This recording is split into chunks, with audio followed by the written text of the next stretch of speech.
Okay, you guys, hey, this is part two because I have forgotten some things I wanted to say in part one, so I'm going to do a part two. So, this well-known whore that was sitting in who I consider my boyfriend's lap, very well knowing that that was my boyfriend at the time, but wasn't. And I say was but wasn't because just because you claim somebody does not mean they claim you. And from what I understand, that individual was going around at one period of time actually saying we were not together.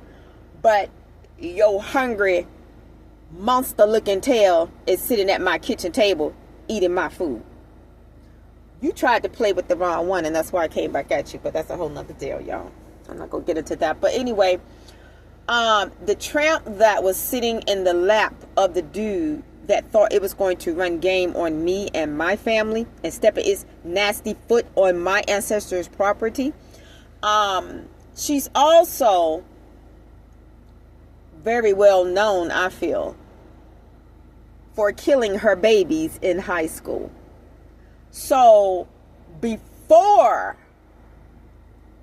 she tries to do something that she thinks she's coming up against me with, what she should have did was raise all them multiple babies that I believe, and that from what I heard, she murdered in high school by getting pregnant numerous times, obviously, because she was a well-known tramp in the high school who walked around as if she thought she was better than everybody and just thought she was so this, that, and the third, because when she first came to the school, she was hanging with a black girl that had some sort of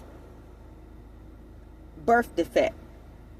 And then when she came back the next year, she came back with this hairdo that I guess she thought she was the only one that was going to wear. But like I said, when I looked around, I saw multiple people with it, because she didn't invent it. She just copied it from, I believe, people that were in the public eye, people that were entertainers. So she walked around the high school with a face full of makeup and this hairstyle, and she thought she was all of that, and she wasn't. And she picked on people, she mocked people. So basically, she didn't even know what her ethnic background was, but she's going to come to a predominantly black and white high school and pick on a black girl and other black folks. She should have been put in her place, and she was, because she got beat down by somebody who I used to hang out with. She got beat down for running her mouth and picking at people early in the morning. As soon as everybody get to high school, she's sitting in there shooting off her mouth. And one morning there was a black girl in there that just won't gonna take it, and she beat the crap out of her. Okay, but I'm not gonna get into that right now. So like I said, don't come for me. Do not come for nobody like me. Because contrary to what your interpretation of the situation was, whoever you are, them whores from Franklinton, y'all don't know me at all. So,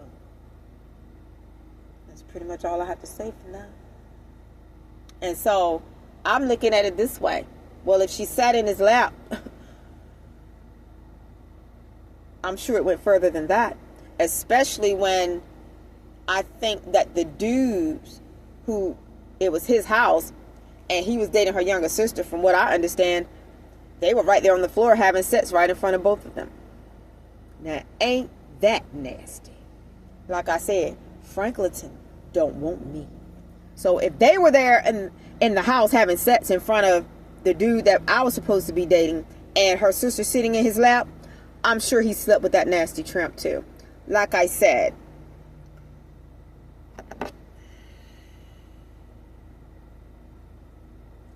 for everybody that came for me, God is going to come for you. Like I said, y'all have messed with the wrong shit.